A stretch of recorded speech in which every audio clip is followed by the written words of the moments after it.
Todo dia é dia de bem-estar animal, né, professor Matheus Paranhos? Mas toda quinta-feira a gente relembra para as pessoas que às vezes se esquecem de que todo dia, toda hora, é dia de bem-estar animal. O professor Matheus Paranhos hoje em versão solo. Está sozinho hoje, ou como a gente diz, a One Man Show, One Man Band, a banda de um homem só. Hoje o professor Matheus Paranhos está aqui com a gente sozinho. Bom dia, professor. Bom dia a todos. Ô, Tavinho, eu não estou sozinho, não. Estou super bem acompanhado com todos vocês aí da Terra Viva. Ah, bom, claro. Aliás, estamos fazendo 17 anos hoje, professor Matheus Paranhos. Cadê o Buco? 17 anos. Parabéns. Ainda não somos maior de idade. Né? Falta um ano ainda, com 18, né? Mas tudo bem, estamos aí no caminho. Professor Matheus, você vai falar hoje, está bem acompanhado aí da Janaína, brinquei aqui.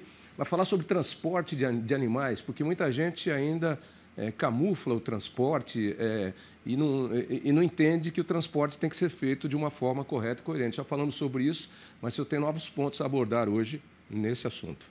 Não, eu não sei se você recebeu aí, tá vendo? Nós mandamos uma foto, a nossa colega que já deu entrevista aqui, a Leila Musso, encontrou um caminhão pequeno na estrada transportando potros. Ela mandou umas fotos, ela parou o caminhão, foi lá. Ela é aposentada, fiscal agropecuária federal aposentada, mas acho que continua na ativa, né? Porque ela parou o caminhão e foi lá orientar o motorista que estava querendo fazer o bem, mas cometendo um erro grave. Eu estou vendo o caminhão na foto aqui, professor. Na intenção dele de fazer o bem, me parece que ele cobriu com uma lona e aí impediu a ventilação. Sei lá, a intenção dele era boa, mas com isso ele impediu a ventilação e uma melhor respiração dos animais, né? Eu acho que é isso. Exatamente, você está completamente certo. Veja bem, o caminhão em movimento, o ar entra por cima, Tavinho. Uhum. Nossos caminhões de transporte de animais, com exceção dos de suínos e de aves, que são bem diferentes, mas os de bovinos, de equinos, têm essa característica de ser bem fechado. Isso tem razões de ser, né? Para não ficar jogando fezes e urina na estrada, para não entrar galho de árvore lá dentro também deixar o animal mais estressado. Mas quando eu paro o veículo, eu tenho uma dificuldade de movimentação de ar lá dentro. E esse ar, quando o veículo está em movimento, ele entra por cima. Uhum. Faz um movimento até que não faz muito sentido para nós, né? Ele entra por trás e move pela frente, ele sai pela frente. Uhum. Isso é pela aerodinâmica do veículo, né? E quando ele pôs essa lona em cima, o que ele fez? Ele transformou esse compartimento de carga numa estufa, tá vendo? Entendeu? Nossa Senhora. Imagina a situação. Pode abrir aqui, o Lúcio. É que eu estou com um cafezinho na mão, que eu sou movido à base de café, até uma certa hora do dia. Água e café, depois vinho e água. Mas vem cá. Então, ele fazendo isso, ele abafa. E eu imagino a situação de sufoco dos animais. Eu sou meio claustrofóbico, né? Agora, eu imagino um boi que está ali dentro com mais... Quantos bois vão no caminhão ali? 10, 12, 15? Eu não sei bem. Nesse caso aí eram potros, né? Eram potros? Potros. Tá, mas tudo bem. Um truque aí de boi leva 18. Então, mas eu imagino, porque aí ele sem ar, no caso aí dos potros, a nossa narina é pequenininha aqui, ó. Um potro tem uma narina grande. Não é? O pulmão de um potro ou de um boi é completamente diferente do nosso. A quantidade de ar que ele precisa, porque o tamanho do pulmão e o tamanho dos órgãos é proporcional à estrutura física que o ser vivo tem. Né? Os passarinhos têm um coração pequenininho, um pulmãozinho pequenininho. A gente tem um médio. Um boi e um cavalo tem muito maior e precisa de muito mais ar. Enfim, e ele estava com boa intenção, mas aí... Então, essa é uma questão que precisa ampliar treinamento, orientação do pessoal que está no transporte, porque para evitar situações como essa, que são muito agravadas se a viagem é longa. Você imagina o calor associado com o amônia que está volatilizando lá da urina das pedras. Deus me livre, professor. Está louco. Você tem uma reciclagem do ar dentro do compartimento de carga, pode levar o animal até a desmaiar. Entendeu? Ele pode desmaiar ali por problemas relacionados a essa falta de circulação do ar aí. E se ele desmaia ali, é um outro problema, porque quem está dirigindo o caminhão às vezes não vai ver, ele já tem um compartimento pequeno ali, vai cair desajeitado, eram potros, pode ter uma lesão, porque eles vão mais ou menos em pé. Pelo menos, eu não sei como é que é o transporte de potros, individual eu sei. Mas é uma gaiolinha que ele tem ali e uma separação. Aí ele pode cair todo torto, pode fraturar uma perna, sei lá, bater cabeça. E quem está pilotando lá na frente não está vendo o que está acontecendo lá atrás. Quando for ver o acontecido já aconteceu. O maior problema aí quando o animal deita ou cai é ser pisoteado pelos outros, né? Se a carga tiver com uma alta densidade, quer dizer, pouco espaço, aí esse risco de acontecer isso é 100%, ele vai ser pisoteado. Quando tem um pouco mais de espaço, diminui o risco, mas ainda assim é alto. Mas uma coisa que tem que ser levada em conta aí, a ideia aqui não é fazer a crítica ao caminhoneiro, é a importância desse treinamento, de orientação de como fazer, né, esse transporte para evitar situações como essa, porque a intenção dele era boa, era proteger contra a radiação do sol, né?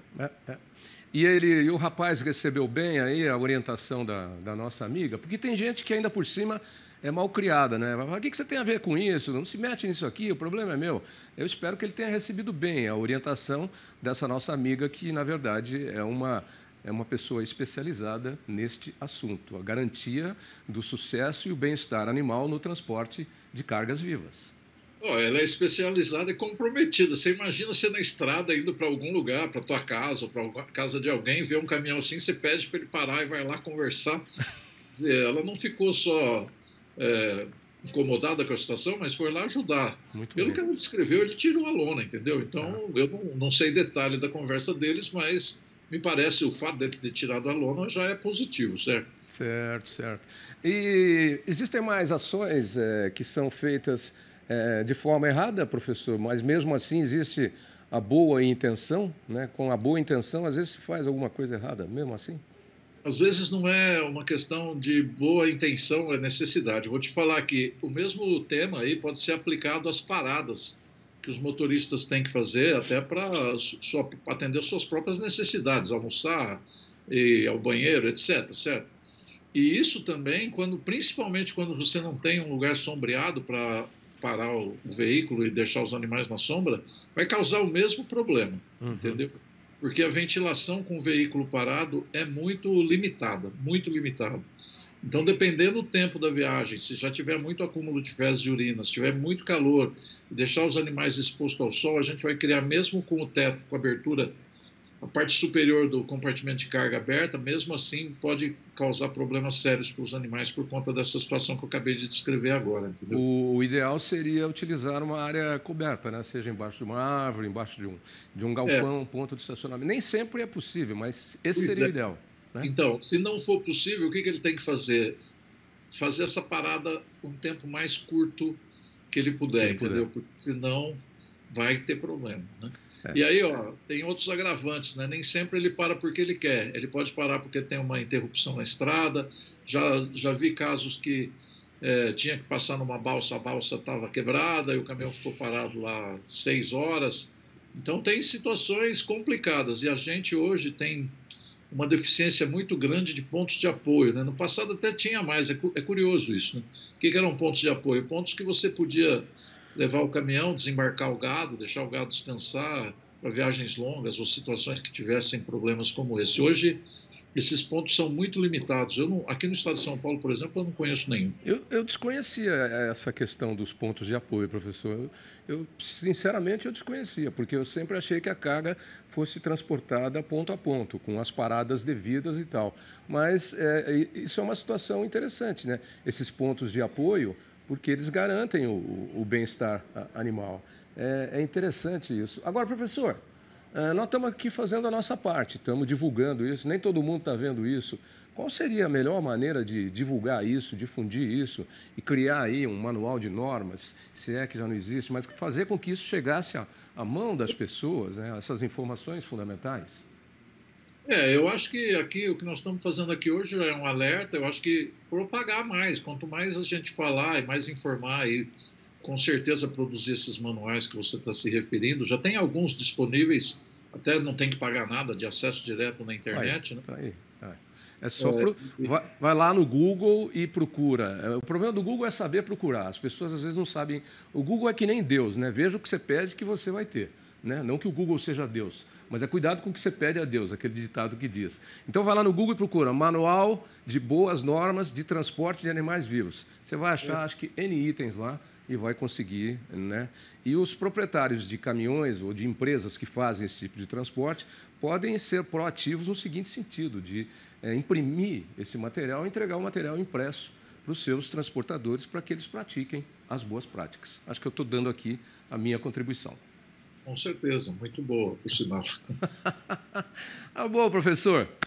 Por hoje é isso. Mais algum destaque? Não? Não. Então tá bom. Até quinta que vem, professor Matheus Paranhos. A todos, tchau. Forte abraço.